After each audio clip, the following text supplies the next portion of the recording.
Bonjour à tous et bienvenue dans cette présentation des nouveautés de la plateforme ChallengeMe. Donc on continue à faire évoluer la plateforme pour qu'elle soit de plus en plus simple à utiliser, mais qu'elle garde quand même une flexibilité pour répondre à tous les cas d'usage. Donc je vais vous présenter un petit peu tout ce qui a changé, tout ce qui a évolué. Donc la première chose qu'on peut voir quand on arrive sur l'interface d'administration d'un challenge, c'est la navigation. En fait, ce n'est plus par des petits boutons ici, c'est directement par des onglets, c'est beaucoup plus visible et vous pouvez comme ça accéder donc à la configuration du challenge, au suivi de l'activité, à l'aperçu pour avoir la vue côté participant et maintenant, si vous devez participer en tant que évaluateur au challenge, vous n'avez plus besoin de passer par le menu directement et vous pouvez directement passer par l'onglet qui est beaucoup plus visible.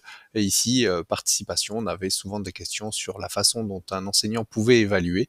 Et donc maintenant, c'est beaucoup plus clair quand on arrive sur le challenge. Généralement, on se trouve sur cette interface de suivi d'activité. Et maintenant, on a cet onglet participation et on va pouvoir ici participer directement. On revient à la configuration du challenge et on va voir ce qui a évolué. Donc sur les parties information générale, pas de changement, c'est toujours la même chose. Donc on va passer. Et là, sur la gestion des phases, donc pas mal de changements avec un peu plus de contexte et des options aussi simplifiées. Donc la première chose qu'on voit, c'est directement, on a maintenant ici les phases qui sont décrites là, et la timeline sur la droite et des éléments encore ici sur cette zone. Pourquoi il y a ce changement? Donc ça va répondre aussi au format des écrans. Donc maintenant, l'application est complètement responsive pour fonctionner encore mieux sur les tablettes et les smartphones. Donc ici, vous avez les phases directement. Donc quand on va vouloir accéder aux différentes options d'une phase, on va devoir cliquer ici sur ces éléments pour avoir les options, et les options se trouvent toujours en dessous. Et ici, vous retrouvez les mêmes onglets, donc les dates, les consignes, participants, etc. Sur la partie droite, on garde cette timeline ici, cette partie centrale, pardon. Et ici, vous pouvez désormais cliquer directement sur les dates pour les modifier. C'est quelque chose qu'on voyait souvent lorsqu'on crée les challenges en collaboration avec vous et que vous cliquez directement sur les dates pour les modifier. C'était pas le cas avant. Donc là, maintenant, on a rendu cette fonctionnalité possible. Donc si on clique sur la phase de début d'une phase, on peut la modifier. Si on clique sur la fin de la phase, on peut aussi la modifier et on peut avoir la vue de toutes les dates en cliquant directement sur la barre centrale ici. Et là, on peut modifier la date de début, la date de fin, mais aussi la date de contribution en retard. Aussi nouveauté, lorsqu'on décale une date, parfois, voilà, par exemple, le challenge finalement doit démarrer un petit peu avec un petit peu de retard. Et ici, quand j'applique cette modification, on va me demander si je souhaite ajuster les autres dates automatiquement. Et en fait, derrière, vous avez une autre interface qui s'affiche ici et vous pouvez décaler toutes les phases liées à cette phase-là, etc. Donc imaginons que le challenge a pris un peu de retard et au lieu de venir manuellement modifier toutes les dates une par une, vous pouvez décaler toutes les phases par rapport à la date que vous avez fait. Si vous avez décalé de 2 heures, ça va décaler toutes les autres phases de toutes les autres dates, de toutes les autres phases de 2 heures. Et vous pouvez comme ça très rapidement gérer vos phases et leurs dates directement ici. Vous pouvez aussi choisir de modifier uniquement cette date, comme je vais le faire là, si vous souhaitez juste modifier une date simplement sans toucher au reste. Sur la partie droite, ici, on va avoir des éléments de contexte, de phase et de parcours, en fait. Parfois, on a des challenges avec de nombreuses phases et on a du mal à voir quelle phase est liée avec une autre. Donc ici, vous pouvez voir les phases directement liées avec une phase en question. Donc là, si je veux voir vraiment les phases liées avec cette phase de dépôt, donc là, j'ai 2 phases d'évaluation. Il y en a certainement une des 2 qui est liée avec cette phase-là, mais je ne vois pas directement laquelle, et en cliquant ici, vous pouvez filtrer en quelque sorte les phases liées avec cette phase-là, et je vois ici que c'est la phase évaluation des travaux 2 qui est liée avec cette phase-là. Je peux revenir pour voir l'ensemble du challenge, mais je veux aussi pouvoir voir non pas seulement les phases liées, mais les phases qui sont liées à ce parcours-là. Et donc là, je vais pouvoir avoir ce bouton ici qui va afficher, va filtrer l'ensemble du parcours par rapport à cette phase-là, et on va voir qu'en plus, voilà, suite à l'évaluation, il y aura en plus une phase de résultat. Donc voilà, ça peut être très utile dans le cas où il y a des challenges avec énormément de phases. Si vous voulez vous concentrer sur la configuration d'une étape du parcours, vous pouvez utiliser ces boutons, ce genre de filtre, et vous avez ici le nombre de phases directement liées après cette phase-là, et ici, à gauche, le nombre de phases liées en amont précédant cette phase-là. Vous avez aussi des éléments de contexte ici qui vont vous afficher des warnings, des avertissements ou des petits infos sur la phase et ici, ce petit warning me dit que cette phase démarre avant la fin d'une phase qui est liée à celle-là. Qu'est-ce que ça veut dire? Ça veut dire qu'en fait que cette phase d'évaluation démarre avant la fin de la phase de dépôt qui lui est liée. Donc c'est celle-là au-dessus. Et donc effectivement, ça peut poser quelques problèmes dans certaines configurations. Ça voudra dire que les évaluations vont démarrer avant que tous les dépôts des travaux aient été effectués. Et donc potentiellement, on pourrait se retrouver avec des travaux qui ne seraient jamais évalués parce que les évaluations auront été démarrées trop tôt. Donc voilà, c'est pas bloquant, mais on vous affiche une petite bulle d'information pour vous le préciser, pour vous avertir. Voilà pour la partie phase ici directement.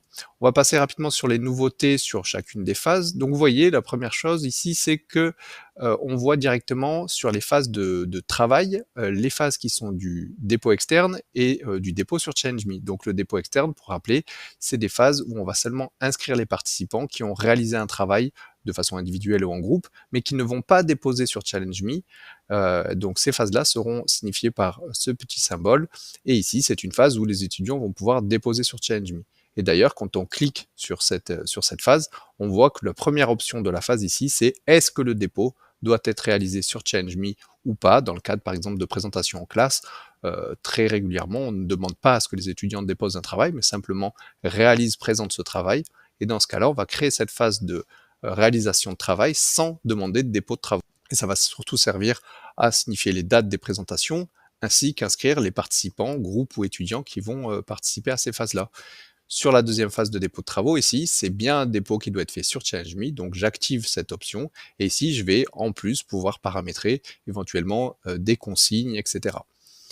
Voilà pour les principales modifications sur ces phases-là. Maintenant, sur la phase de dépôt, vous avez aussi dans les options de toutes nouvelles options qui vont pouvoir permettre de définir quel type de travaux vous souhaitez que les étudiants déposent. Vous pouvez restreindre à certains documents, certains formats de documents ici, ou laisser ouvert à tout type de documents.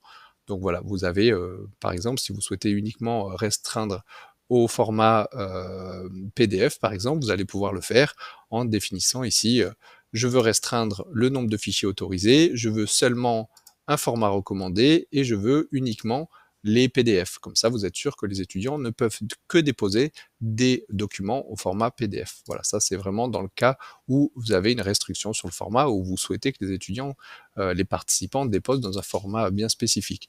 Vous pouvez choisir de laisser le champ texte disponible ou de ne demander aux étudiants uniquement de déposer un fichier en pièce jointe et dans ce cas-là, ils ne pourront pas laisser de commentaires en quelque sorte sur leur document dans le champ texte disponible ou à contrario, vous pouvez demander à ce qu'il n'y ait qu'un champ texte et là, la réponse devrait être fournie de façon textuelle sur la plateforme directement.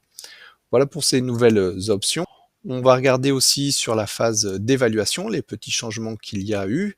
Donc on peut voir aussi maintenant que les phases liées, il y a une légère modification sur la façon dont elles sont affichées. Avant c'était des cases à cocher, et ici on a directement les phases liées et on viendra cocher ici les phases liées à cette phase d'évaluation de travaux. Donc on peut définir, je le rappelle, plusieurs phases de dépôt de travaux. Donc on pourrait potentiellement dans cette phase d'évaluation venir évaluer les dépôts de travaux qui ont été effectués dans la phase 2 et aussi dans la phase 1.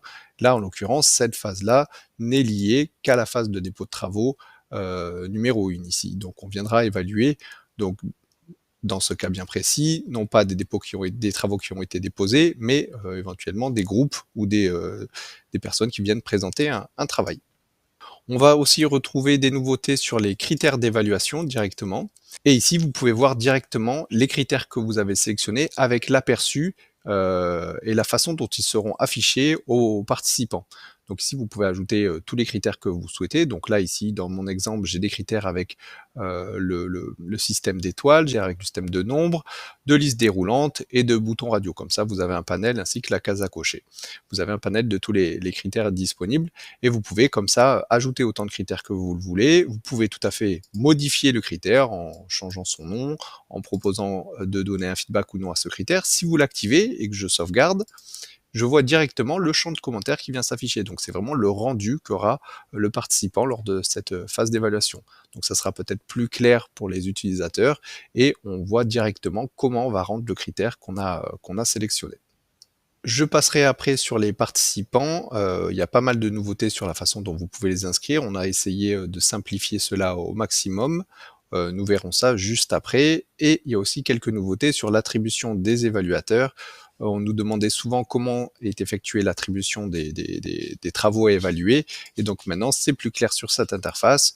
Vous avez 2 types d'attribution, l'attribution automatique et ou l'attribution manuelle, parce que les 2 peuvent fonctionner ensemble si besoin. Donc là, vous allez définir le nombre de travaux à évaluer automatiquement. Donc ça, c'est la plateforme qui s'occupe d'attribuer les travaux de façon dynamique, de sorte à ce que tous les travaux reçoivent sensiblement le même nombre d'évaluations.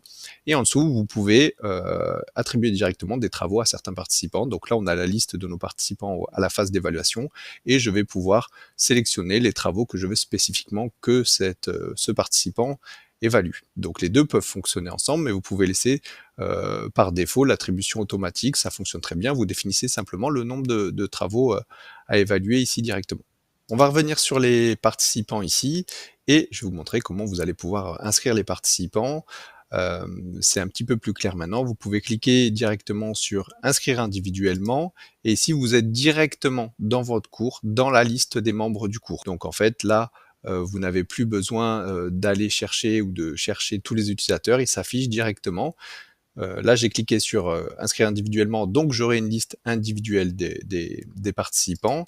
Si je veux inscrire en équipe, j'aurai la liste de toutes mes équipes ici. Bon, dans mon exemple, j'en ai pas, mais vous aurez la liste de toutes les équipes disponibles dans votre cours, de tous les groupes disponibles dans votre cours ici directement. Si vous devez inscrire un enseignant, donc il n'est pas forcément membre du cours, mais il est plutôt manager du cours en fait, et donc vous pouvez cliquer ici pour aller chercher éventuellement les enseignants qui sont managers du cours pour les inscrire en tant que participants à votre challenge. Il arrive parfois que vous ayez besoin d'inscrire des étudiants qui sont dans d'autres cours, dans d'autres de vos cours. Et donc là, je suis dans le cours qui s'appelle Tech, mais je peux éventuellement revenir et aller dans mon autre cours qui est Business ici directement pour chercher des étudiants d'un autre cours. Voilà, on n'est pas restreint à l'inscription d'un cours spécifique, on peut aller chercher des participants, des étudiants d'un autre cours ici, du moment que vous avez accès à ce cours-là. Donc voilà pour la partie inscription des utilisateurs. Pour la partie résultat, pas de grand changement. Vous pouvez retrouver ici les mêmes options, les dates, les consignes, toujours la notation et les options d'affichage qui s'affichent de la même façon. Dans la notation, petite évolution, en fait, on s'est aperçu que souvent, l'ordre des critères, les enseignants donnaient des systèmes de points et voulaient non pas des coefficients, mais des points. Et en fait, vous pouvez utiliser maintenant cette fonctionnalité directement, en fait, en cochant cette option. Imaginons que je donne 4 points à ce premier critère, 6 points à ce deuxième critère pour faire une note sur 10.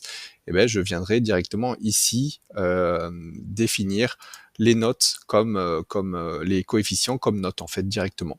Et donc bon, dans mon exemple, voilà, j'ai mis 10 points pour ce critère-là, et 20 points pour ce critère-là, 4 points pour ce critère-là, etc.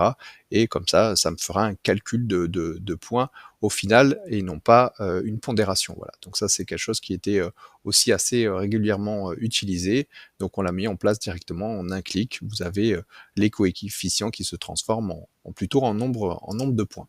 Voilà pour la partie configuration du challenge et ses grandes nouveautés. Vous avez aussi quelques nouveautés dans le suivi de l'activité ici. La vue change un petit peu, les options sont un petit peu plus claires, les filtres sont un petit peu plus clairs aussi. Les en-têtes de colonnes aussi ont été simplifiées pour que vous compreniez mieux chaque colonne ici directement, notamment la colonne sans contenu. En fait, c'est un étudiant qui aurait accédé à la plateforme mais qui n'aurait pas encore réalisé son travail, donc il n'est pas encore en brouillon, il n'est pas encore validé, mais il a bien accédé à la plateforme et son travail est pour l'instant vide, donc sans contenu. Donc ça permet de voir qui a accédé à la plateforme, n'a pas encore commencé son travail, par rapport à ceux qui ne se sont pas du tout connectés. En fait, ça peut être intéressant d'avoir cette information. Vous retrouverez les mêmes informations sur les phases d'évaluation et sur la phase de résultat ici. Pareil, on a un peu simplifié l'interface ici, notamment de toutes les options qu'il y avait ici en en-tête, où vous pouvez toujours configurer la notation ici et éventuellement mettre à jour les notes si vous effectuez des changements directement.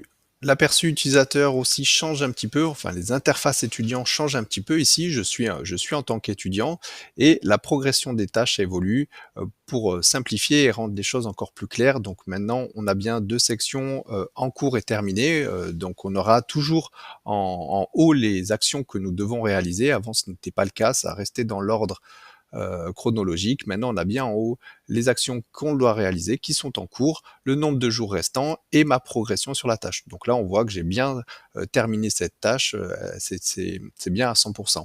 Et par contre, il me reste quand même encore 2 jours, donc je peux éventuellement revenir et modifier les choses si j'ai besoin. J'ai accès aussi aux évaluations, enfin aux phases qui sont terminées ici. Et si j'ai des phases qui vont arriver plus tard, j'aurai ici les phases à venir aussi en dessous avec les différentes dates.